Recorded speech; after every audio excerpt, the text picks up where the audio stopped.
In this video, we're going to build a financial calculator in Excel, but first a couple of housekeeping items. I like things to look neat, so if I want this to appear as centered across that selection like we have here, I go to Home, and I can go to Alignment, go to Alignment again, and then Center Across Selection. I think that looks better. The other way to do it is you could merge and center these two cells, but again, I think it's better to do what we've done in the past, which again, Alignment, Center Across Selection. Another thing I like to do is touch the mouse as little as possible, so I'll do highlight this and Shift down arrow key. I want these to be in bold, so that's Control B, and I would like to have a particular color, and I like this color here. This is going to be my inputs, and everything else that's not an input is going to be, what's in an input is going to be in bold, and blue, if it's not an input, it's going to be in the default fonts.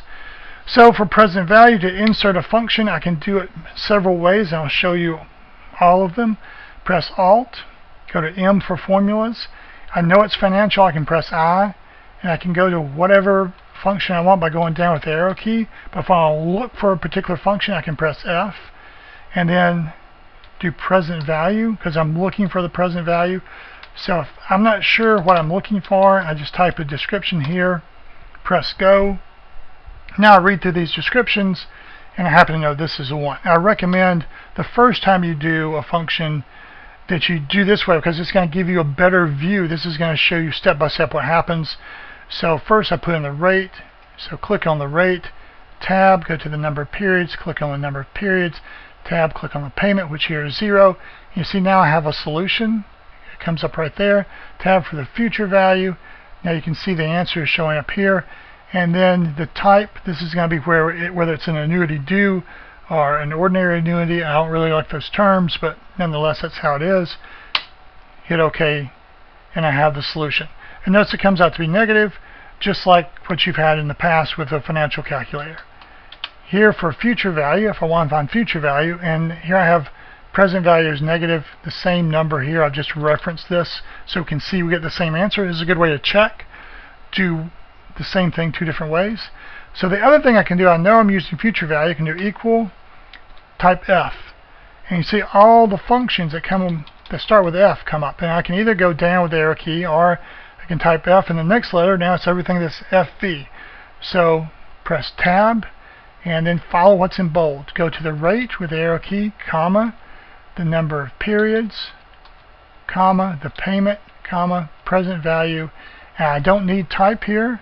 You can see, well, I know that from experience it would be, again, the ordinary annuity or annuity due. I need to have a parenthesis at the end here, but if I just press period, I don't need the parenthesis because it will automatically put it there for me. So that's going to be helpful, those little shortcuts. So come over here, we want to have find the payment, so I have those same 4 inputs. And the function's payment equal P, M. So when that comes up, press tab and go to the rate, comma, the number of periods, the present value, comma, the future value, and you have it. And note the negative sign comes up, so if I have present value here is 1,000, I might be real careful with my signs here. So when you're doing this, just like with a financial calculator, you have to pick the direction of the cash flow. If you're paying someone, that's a negative. If you're receiving cash flow, it's a positive. It can be a little confusing, but it works the same way your financial calculator does. Payment, payment here again, so I don't need that. I need interest rate. So let me change this. So I want interest rate. Just put rate. Sorry, I didn't have this set up correctly. So to make this go kind of quicker, Control Shift, or Shift over, Control down, Control X to move it here, Control V. I'll take this, Shift, go across, Control X, move it up, Control V, and I want this to be not in bold, that coloring, this to be Control B for bold, go back to this input, and now we're where I wanted to be. I accidentally didn't have the right thing in there. Alright, so let's say we have 3 periods. Now I'd say the present value is 1,000, and we'll make it negative 1,000, and the future value, let's say, is 2,000. The payments, let's say, are -50. And then what's the interest rate? So we equal rate. As soon as rate comes up, tab, the number of periods, comma, the payment, comma, the present value, comma, the future value, hit enter. That's all I need. So that's 21%. Let's just see if we can make this so we can check it. So if this present value is actually the same thing as that present value, and the future value was 1,000, and the payment was 0, it should be a 10% interest rate. That's a 10% interest rate. So part of doing Excel well is not just having the function in there, but checking to see that the function is right, that you're putting the inputs in there the way you think you are.